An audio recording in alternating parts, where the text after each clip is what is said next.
disiplina at pagkikiisa. Sama-sama tayo para sa mas ligtas, malinis at maunlad na bayan ng Malasiki. Ang LGU at mamamayan magkaisa para sa kinabukasan.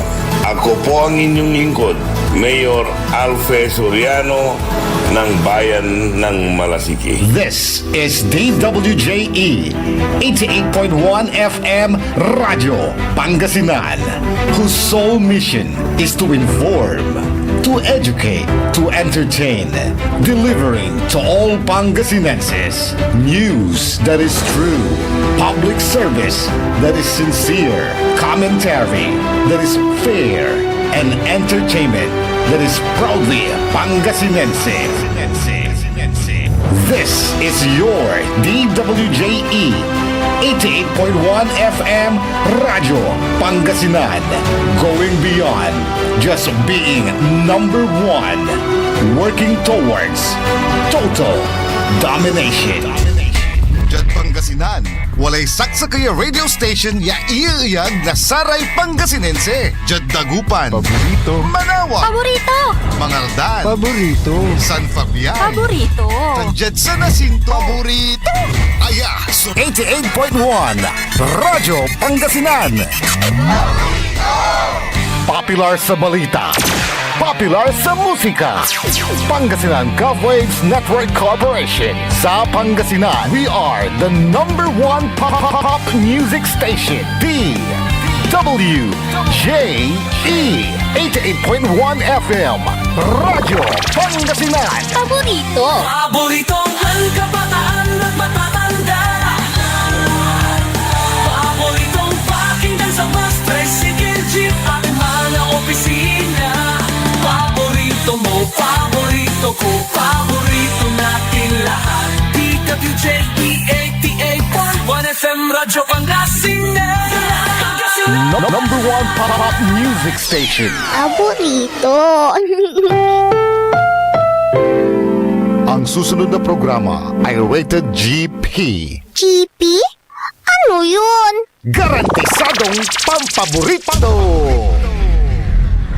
SPM Saray Balitan Matua ed Radyo Pangasinan. Programan magipasabi na Saray Matuan nagagawa ed balay, probinsya, bansa, tanjat intiron mundo. SPM Saray Balitan Matua ed Radyo Pangasinan. Kaulo, Kantabayo, say lawas kaaro tang kapaborito yo. Joseph Kanilang Bakani. SPM Saray Balitan Matua ed Radyo Pangasinan. Lunes hanggang Biyernes, alas 9 hanggang alas 10 na kabuwasan. SPM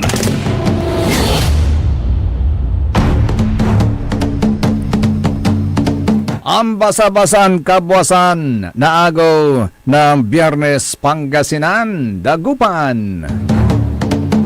Wadyalaso, Saray Balitan Matua.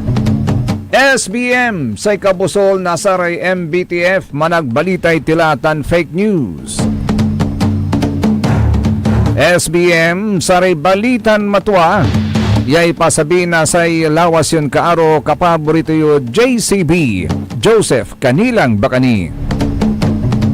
Kantabay team at the technical side si Mr. END Engineer Nixon Dakal. Biyernes lalamot at atang tanagagik petsa 5 at bulan na Hunyo taon 2026 ne ambasa-basay dalan. Siksika suyo at atang tanagagi ka tantay latan no ambasa ay agi makukurinya sudalan anto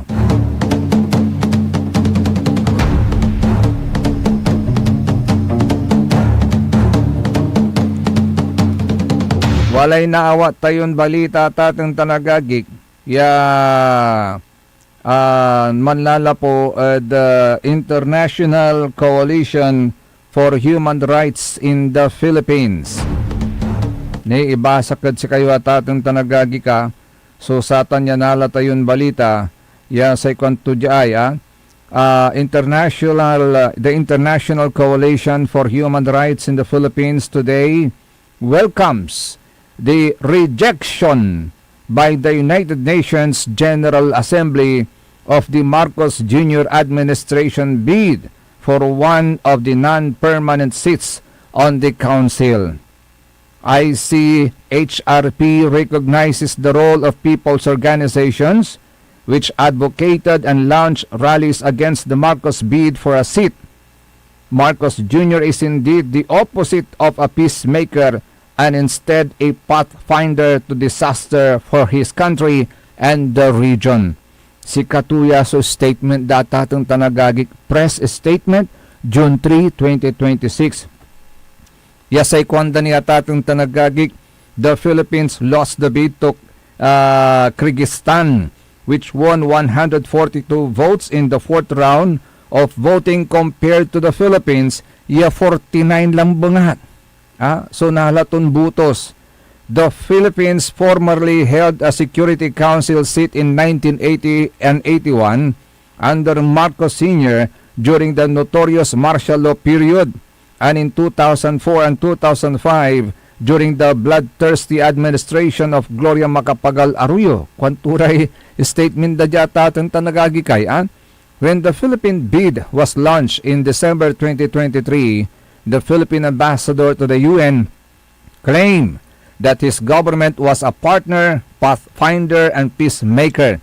But the UN General Assembly should know that President Marcos Jr.'s government is at war with its civilians, at war with the Duterte family, and drowning in corruption scandals, said Peter Murphy, ICHRP chairperson.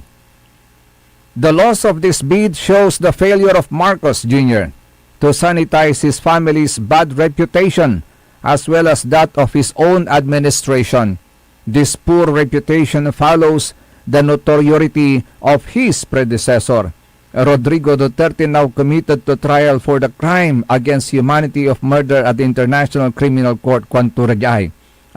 So si Katuraraya, aktatong tanagagik, so sa may rasunda, no akin they welcome,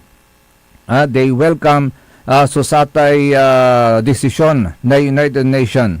Yasay kwanda ni Jaya tatong tanagagik, evidence from independent missions and autopsies reveals disturbing instances of body mishandling and violations of the laws of war, where victims were left to bleed to death, and we commend the international community for refusing to reward gross violations of international humanitarian law like this.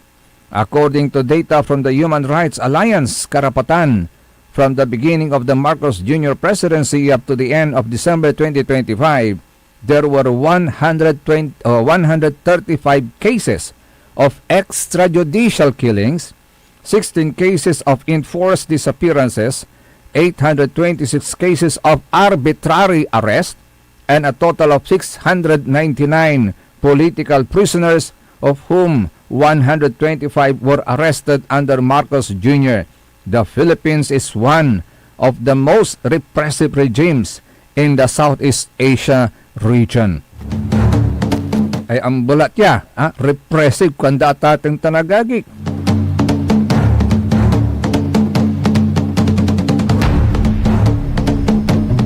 Wala raman na yung nababalang according to the record anto Pero sa Yeso ang sakit-sakit Marcos Jr. is the opposite of a peacemaker, and he is a pathfinder to disaster for his country and the region. Ay ambulating ya. May peacemaker labat atatang tanagagik nanunang ng timat so nagagawad bansa tayong Pilipinas. Nagkalalulad sayay nagagawa at Senado atatang tanagagik. Agauntan. Instead mamaglay at sikatoy manggaw na pulaing yakwanda atatang tanagagik tapyan agla undandan so satay may balingaan at Senado ang gaputa.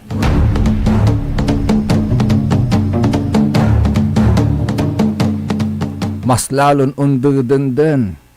So satay balingaan di tanatatan tanagagig.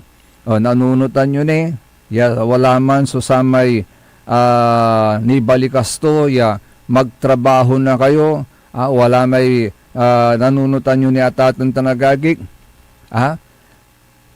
Walay reaction di tanatatan tanagagig. Can the President command the Senate? The answer is in the negative. No, the President of the Philippines cannot command the Senate because this would violate, atatan tanagagik, this would violate the principle of separation of powers enshrined in the 1987 Philippine Constitution. Aganayarin pibabalian, nasa executive so legislative. But of course, we know it naman. It's a common knowledge. Walan-wala. Walan-wala at ating tanagagik so sa may impluensya. Dyan pa nagtaryalabat lang na budget, antayo lahatan. Agawan natatong tanagagik. Although under our 1987 Constitution, the 1987 Constitution explicitly divides government powers into three co-equal branches. To prevent concentration of authority. One is legislative power, that is making laws, that is vested in Congress, consisting of the Senate and the House of Representatives, that is under Article 6, Section 1 na sa Philippine Constitution. Walamut may executive power. This is the implementing, sa duty to yata itong tanagagik, to implement the laws. And this is vested in the President under Article 7, Section 1. Then the third one is the judicial power, which is vested in the courts under Article 8. Gauntan. So the Senate is an independent body within the legislative branch. Senators are elected at large by qualified voters under Article 6, Section 9, and the Senate elects its own president and other officers by a majority vote of its members. Under Article 6, Section 16 atatang tanagagi.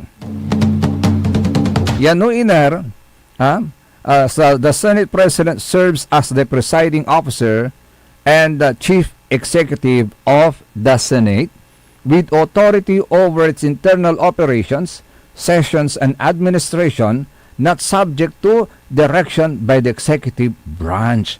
Kaya naganayarin pibabalian. Nasa executive so legislative.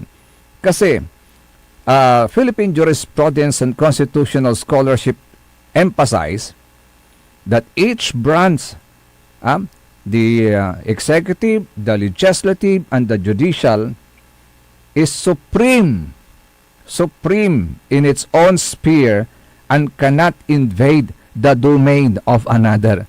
Kaya dako so makakalag, nababalaw da, may ginawa to ng Secretary John Vic Rimulya na DILG. Anto yung gagawin to di mad Senado? Yasi nga to nira paaparaon niya makaloob. He is not supposed to be there. Agawin ta natatong tanagagi. Ayan tilan kinuraw. Nasara may appointed ya Senate President pro tempore. Pro tempore. Aliwan Senate President iya intiramente.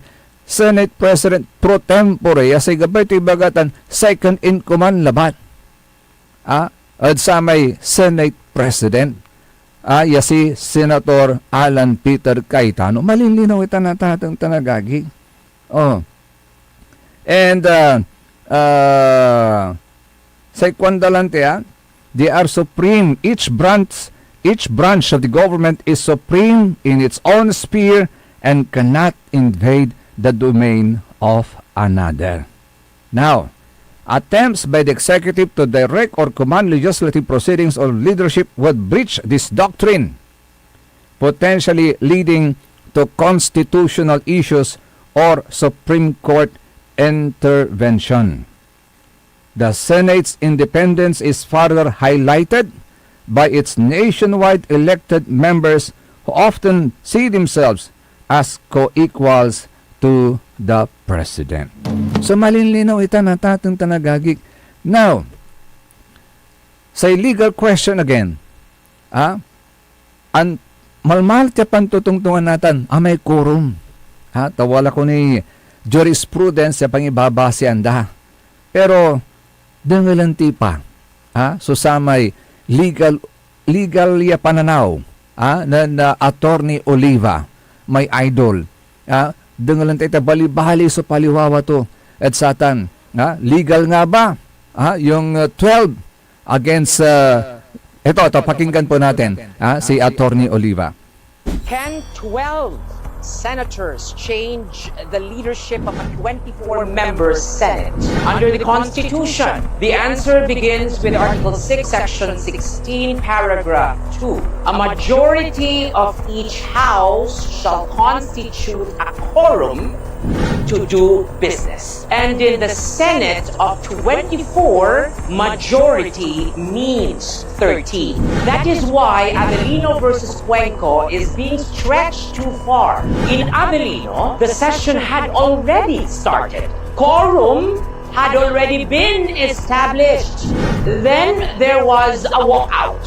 The Supreme Court did not say the 12 is always enough. It only refused to allow a walkout to paralyze the Senate. Iba yun. Today, the theory being floated is more dangerous. That the Senate can reduce itself to 22 because Senators Jinggoy Estrada and Bato de la Rosa are allegedly unavailable. But absence is not vacancy. Detention is not expulsion. Hiding is not resignation. Their seats are still occupied. So, if the Senate itself knew that 12 was a constitutionally vulnerable quorum, then that may explain why they stopped short of changing the Senate President. Because the moment they use that defective number to declare all positions vacant and elect new leadership, they invite a constitutional challenge. You cannot first shrink the Senate by interpretation, then use that smaller number to reorganize power. That is not quorum, that is convenience. And under the Constitution, convenience is never the measure of legitimacy.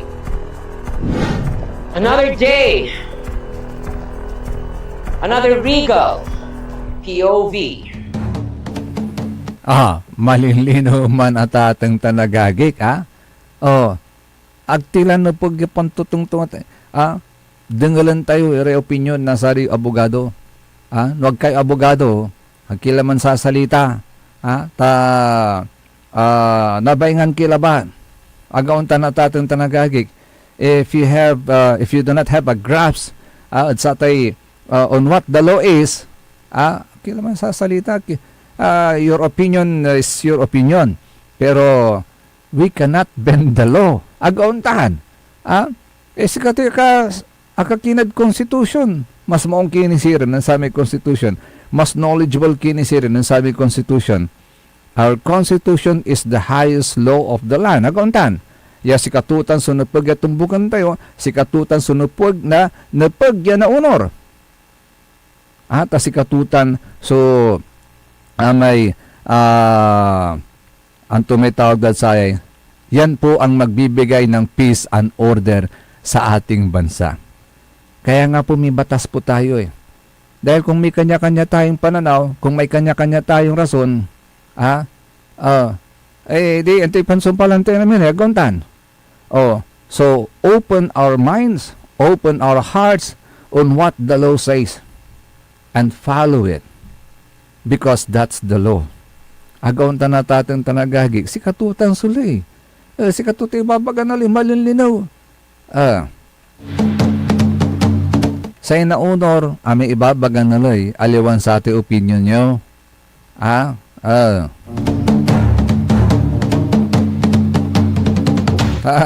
Walay mga ibabagan, aki aglaman resign, si Cayetano. Tani, 13, imbutos na. Kaya nga, ang posisyon ng si Gatchalian is Senate President pro tempore. Agauntan, aliwan Senate President, tawalan ni Senate President, si kara mismo yung grupo, they recognize.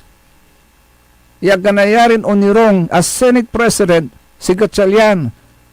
Yasalatan tulantan po si Alan Peter Cayetano. Kanya sa title to ng Gatchalian, Senate President pro tempore, agauntan, which is only second in command. Singasay sinalatan to labat si Loren Ligada, pero aliwan si Alan Peter Cayetano. Kanyan at this point, at saran kaplasan ni sa Senate President, si Senate President Alan Peter Cayetano. Unfortunately, akwanta nung tinagagawad Malacanang. Akit nakaukulanda, yung mga ibus nga o nasa tay statement ya sa i-recognize da si Gatchalian just because kaalyado. What about the language of the law? Antibabagan na law eh. What about the Philippine Constitution? Disregard yung provision ng 1987 Constitution. So wala nang saysay yung ating 1987 Constitution. Ato may kwento ng Attorney Oliva, convenience, di ba? Oh, just because you're convenient with it, disregard na natin kung ano yung sinasabi ng batas. I think there's something wrong with that. Walay aliwa.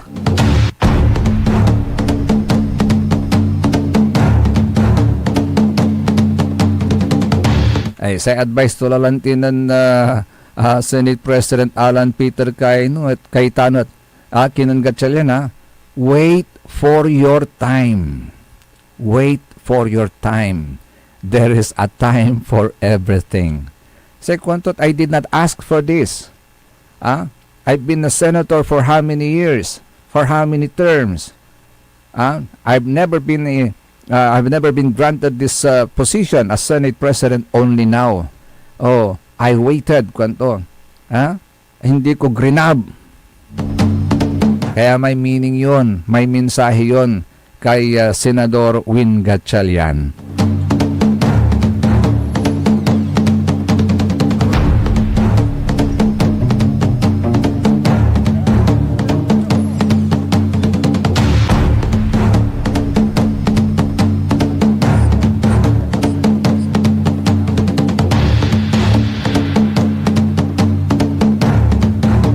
SBM, saray balitan matwa sa kabusol na saray MBTF, managbalitay tilatan fake news, suntuloy kaya rin na saray pakabatan paimano, manlalapunid saray manangantabay.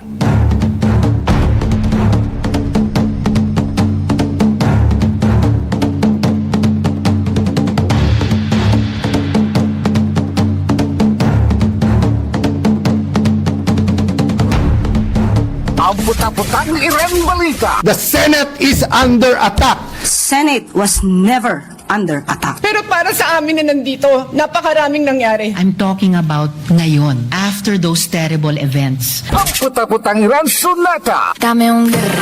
Hawak mo ang beat. San ang puta-putang Iren Impormasyon. Aya, so #1 pop music station. DWJE 88.1 FM. Radyo Pangasinan. Paborito. Want to escape the hustle and bustle of city life? Look no further than the River Palm Hotel and Resort, your premier destination for affordable luxury in Pangasinan. Nestled in the heart of Barangay Banyaga, Bugalyon, our hotel is surrounded by the breathtaking beauty of the Agno River. Our haven for comfort embodies the essence of Southeast Asian hospitality. Whether you're seeking a romantic getaway, a family vacation, or just a peaceful retreat, the River Palm Hotel and Resort is the perfect choice.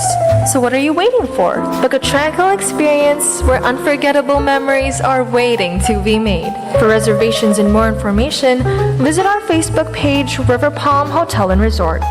Your home by the river awaits you.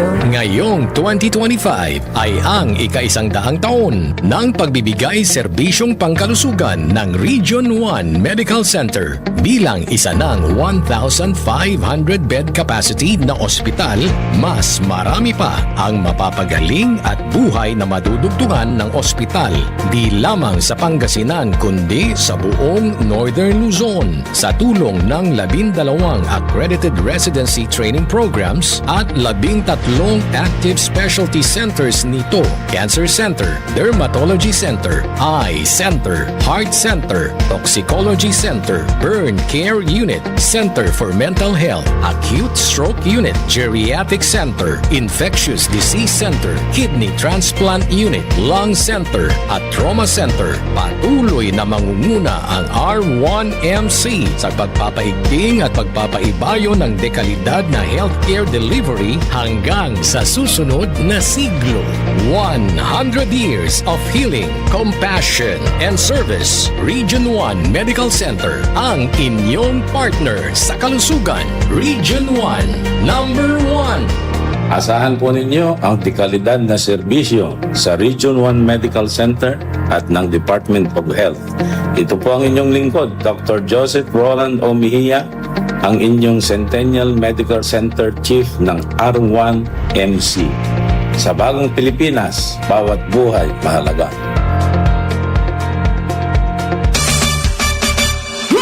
Beat the burning heat of summer this 2026. Tara nang magpalamig sa Ice Cream House Coffee. Ice Cream House Coffee, ang solusyon sa mainit na panahon. Try their Gold Delight Ice Cream, masarap na pizza pasta, at malasang kape. Ice Cream House Coffee, matatagpuan sa Burgos Street, harap ng St. John's Cathedral. Kaya tara na kapaborito sa Ice Cream House Coffee. Also available, wholesale price for retailers. Let's beat the summer heat.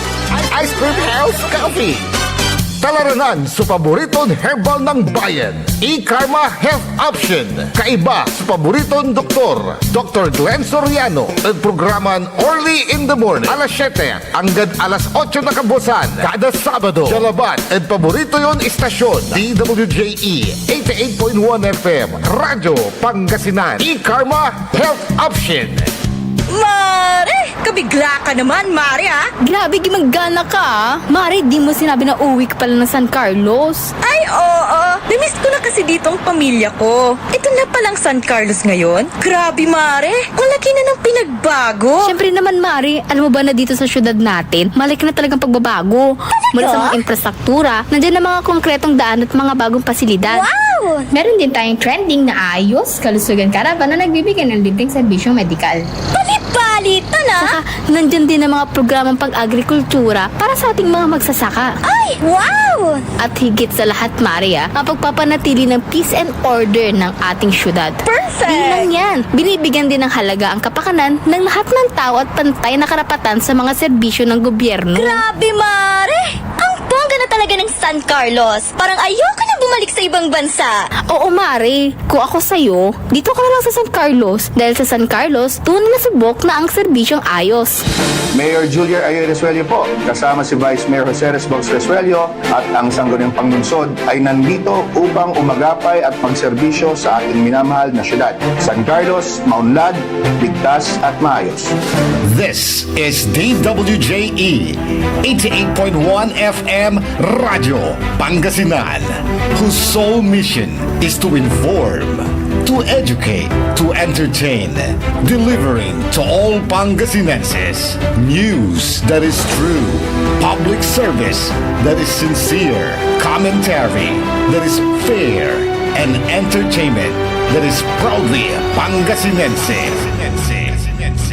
This is your DWJE 88.1 FM Radio Pangasinan, going beyond just being number one, working towards total domination.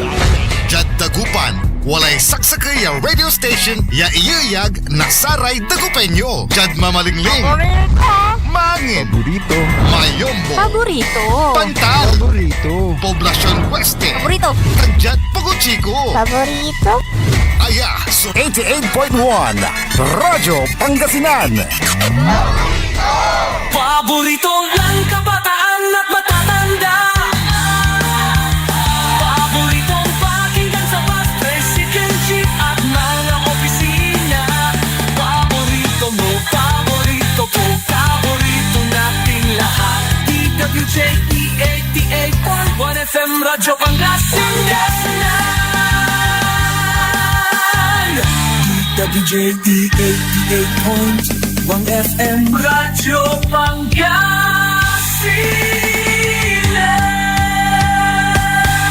Paborito.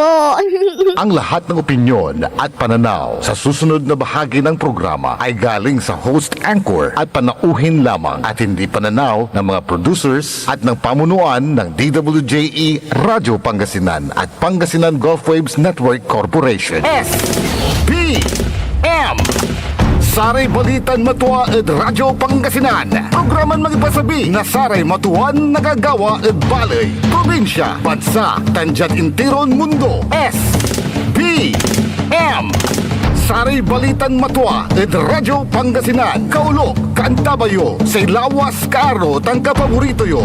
Joseph Kanilang Bakani. SBM Saray Balitan Matua ed Radyo Pangasinan. Lunes hanggang Biyernes, alas 9 hanggang alas 10 na kabuwasan.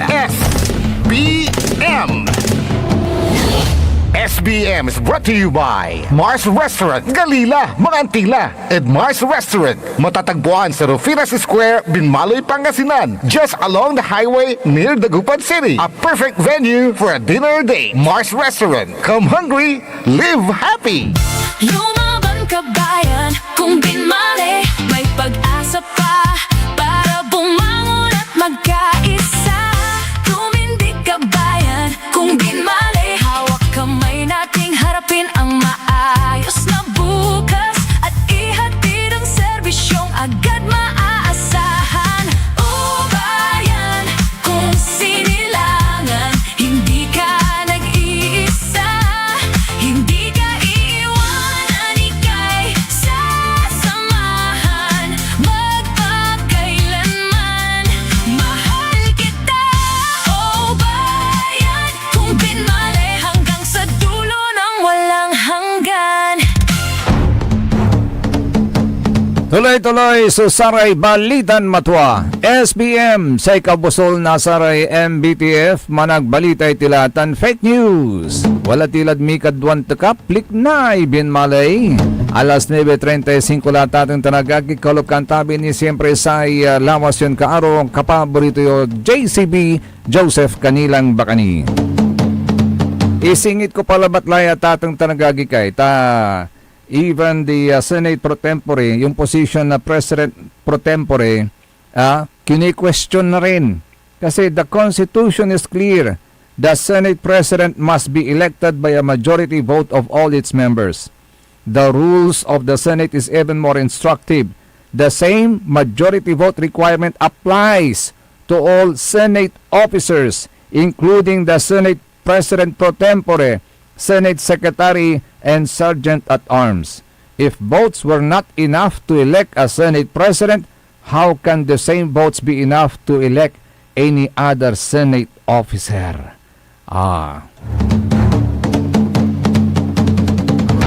Tapos, i-recognize ng Malacanang.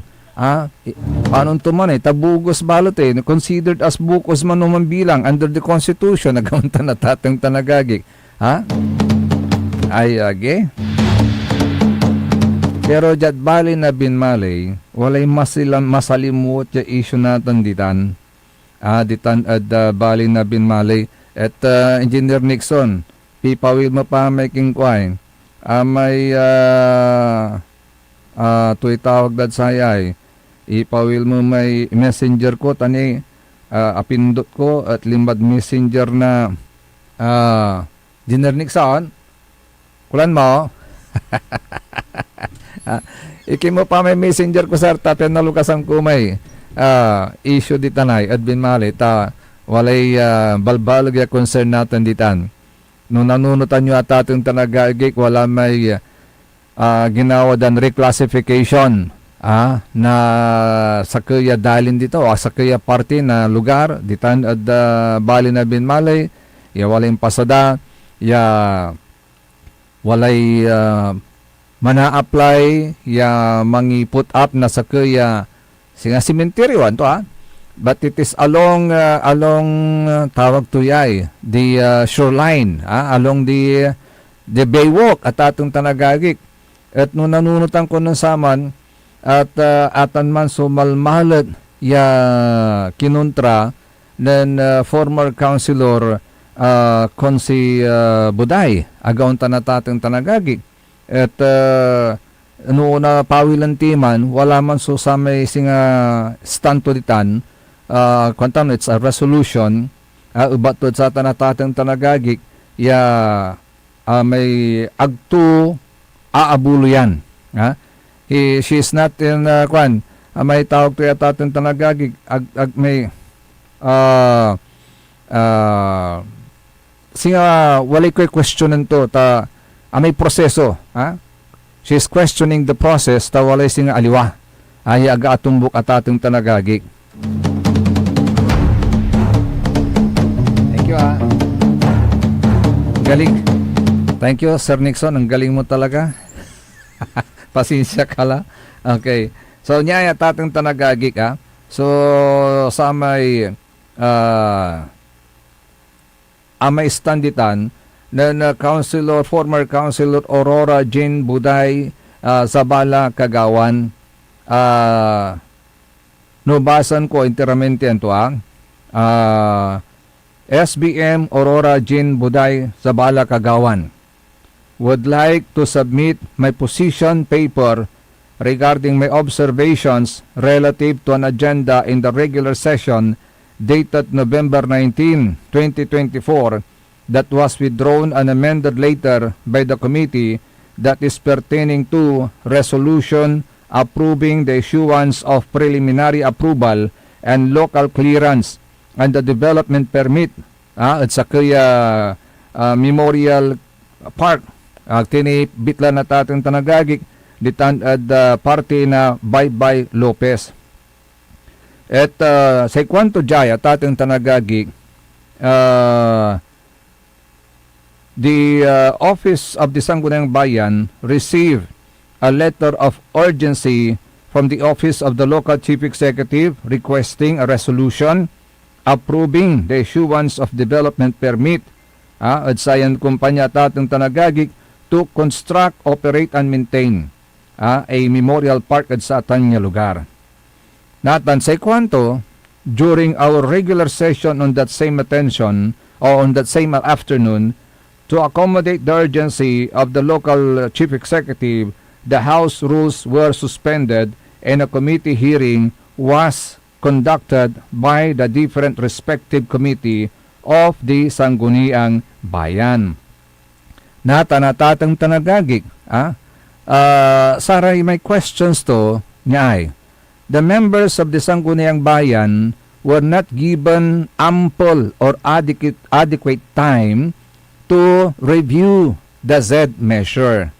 The urgency letter was given and was received by our office November 19, 2024 at 3:10 in the afternoon, and our regular session commenced around 3:45 p.m. on that same afternoon. With that short span of time, a Sangguniang Bayan member was deprived of the chance to have his or her logical review on the matter, considering that other matters were also scheduled to be tackled in that scheduled regular session. Yasay kwanto ni Jayatatin Tanagagik, only a copy of the proposed resolution was attached to the urgency letter of the office of the mayor.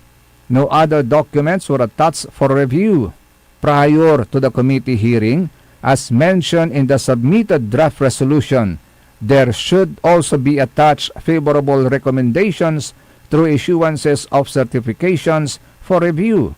Such offices are not limited to the following.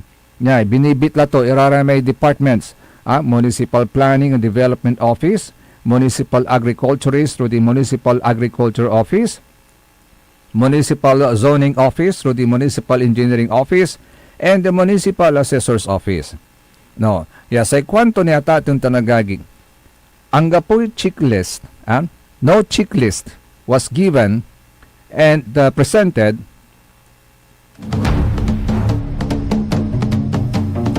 for checking if all the requirements set forth by law, rules, regulations, standards, and guidelines for a memorial park cemeteries have been complied with.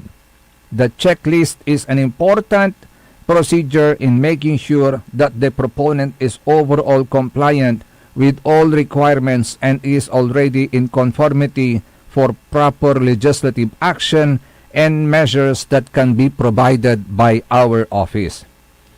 That during the committee hearing,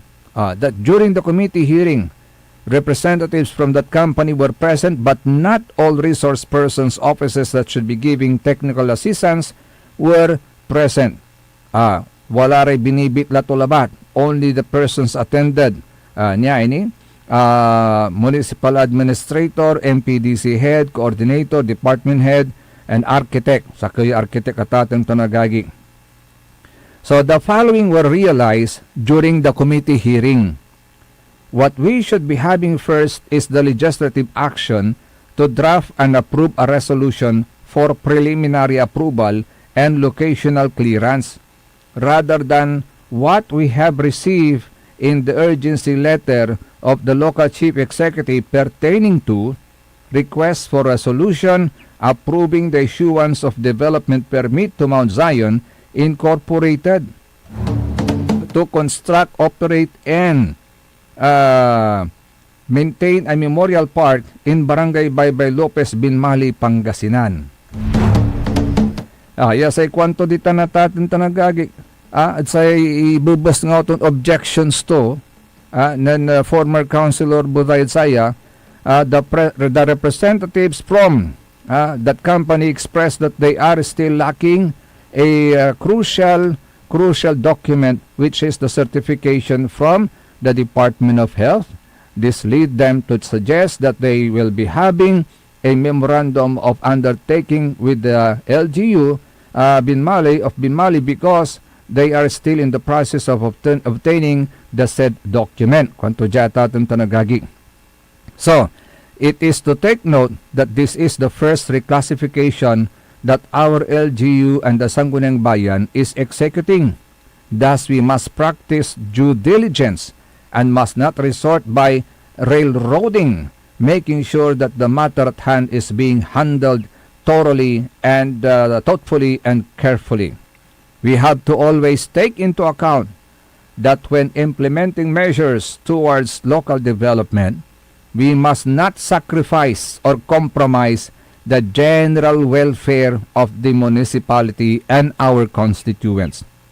And as we public officials or public servants must live by the principle that is mandated by our Constitution, that public office is a public trust, that we are entrusted with the power of the people and must act in their best interest and the best interest of our jurisdiction.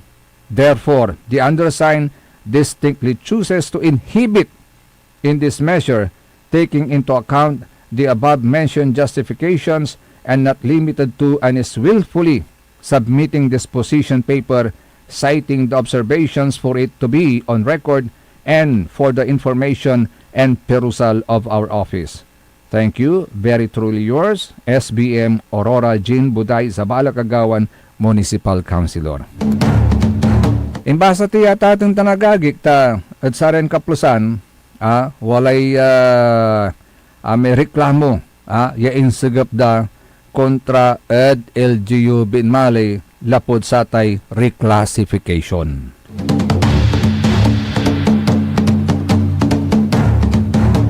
Tawalara amoy affected iran kaabay nasayan Memorial Park ya plano dan ipaalagay ditan na tatin tanagagig ya agira unabuloy agira unaabuloy ya at kaabay da susakay ya memorial park at agauntan na tating tanagaging. So there is no question on that. Say question natin na tating tanagaging before the reclassification. Wala ta so sa may agawa ya consultation, consultation or may talks with the people, forum for that matter at ating tanagagig ya ipaliwawa, pantungtungan, ya involved irate affected ya parties at satan ya planon reclassification. No kasi ta gabay da, labay da, o dino andi kasi dapat wala may tatawagan tayong social acceptance. That you cannot just simply invoke what you want. No, may labay mo. Agaon ta na tatong tanagagig. And it's not because you are the head, may labay mo si katuloy nagawa. Liyon naman so demokrasya, agaon ta na tatong tanagagig. Wala rin powers mo, of course. Sa isa kayo, local chief executive, wala rin powers to duly defined under the Constitution and may Republic Act 7160. Wala rin duties and responsibilities naman. Pero, ang gamanon tanya, wala rin tanya duties and responsibilities at ating tanagagik, tandaan tini, walang kaukulan ninsan siya sa may consultation. Mitong tini at sari tuto, no wala rin untan Iran project, yung makaapekto at panagbilay da or makaapekto at properties da agauntan. That is democracy at ating tanagagik. And I think it is also required by law. Nakaukulan, wala rin untan, mitong gini, antes, diba? Dapat walay consultation ni. That is required. Akinat, si Katumas Sudatan, irereklamo data itong tanagagik amo.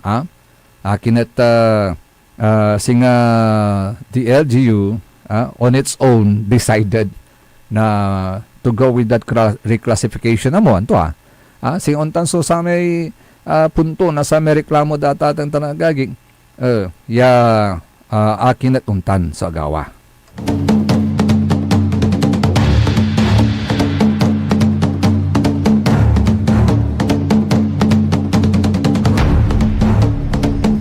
Importante kasi man so dialogue at ating tanagagig, napaka-importante po yung dialogue na yan. Especially in the untaniran reclassification. Tadalin itanay sa pantutungtungan. Agauntan na tatang talagagig.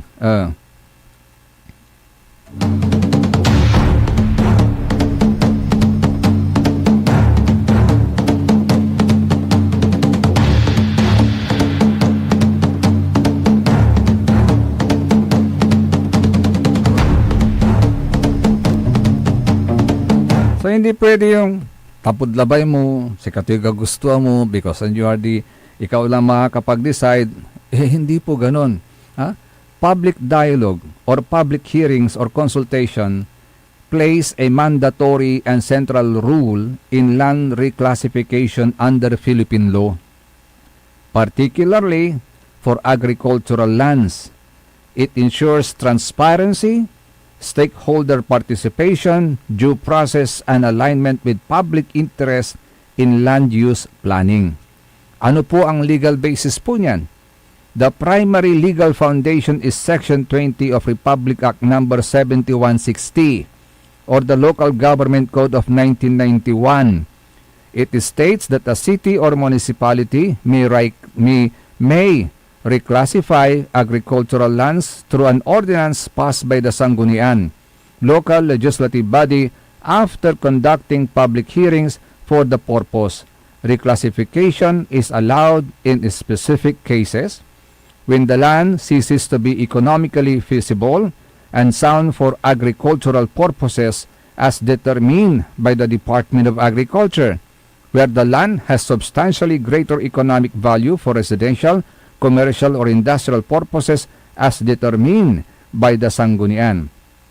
This is further guided by joint memoranda exempla gratia from the Department of the Interior and Local Government, Department of Agriculture, Department of Agrarian Reform, and housing land use agencies that operationalize the process. Public hearings are explicitly required as part of the documentation and approval steps. Reclassification is distinct from land conversion. Why dialogue? Public hearings are important. Public dialogue is not merely procedural. It serves several critical functions under Philippine law and jurisprudence. Una, for transparency and accountability. Stakeholders' participation and due process. Informed decision making, conflict mitigation, and legal compliance and validity.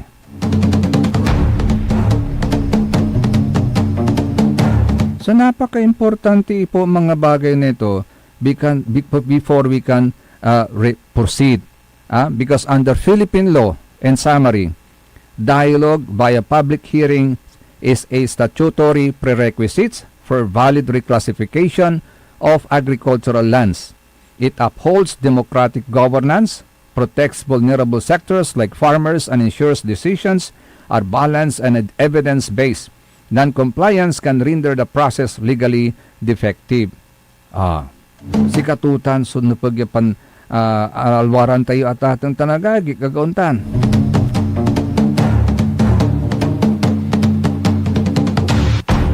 Kaya sa ikwanda, aga nayari, yung gapi public hearings, ang gapi public consultation, no untan iran bangatla, walay nagawan reclassification.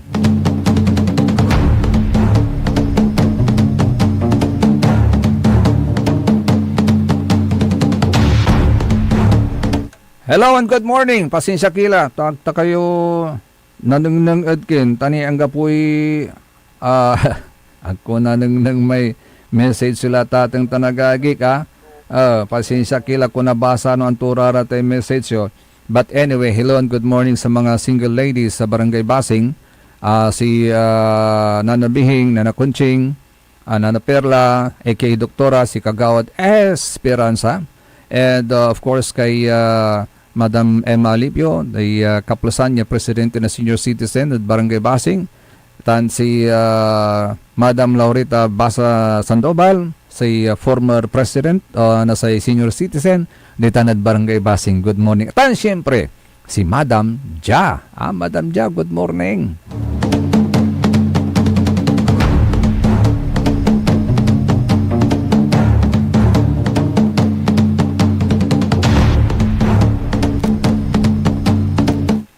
Yeah.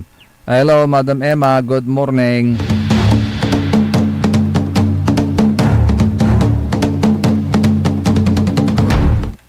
Aware irad bin malit sa tan istorya manayan to, SBM Saray Balitan Matwa sa ikapusol na Saray MBTF managbalitay tilatan fake news. Another day, another Friday. So, see you again on Monday. Akalabakan tabay team at the technical side, si Mr. END, Engineer Nixon Dakal. Engineer, thank you naksawan kan batik-lan batik. At tabayan ang susunod kagad ang number 1 ni kapaborito Joey Baby.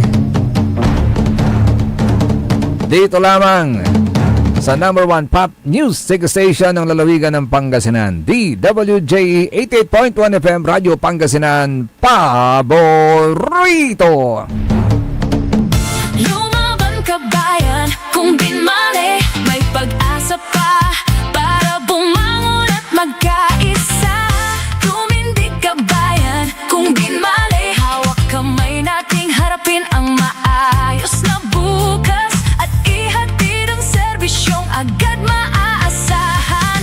O bayan, kung sinilangan, hindi ka nag-iisa, hindi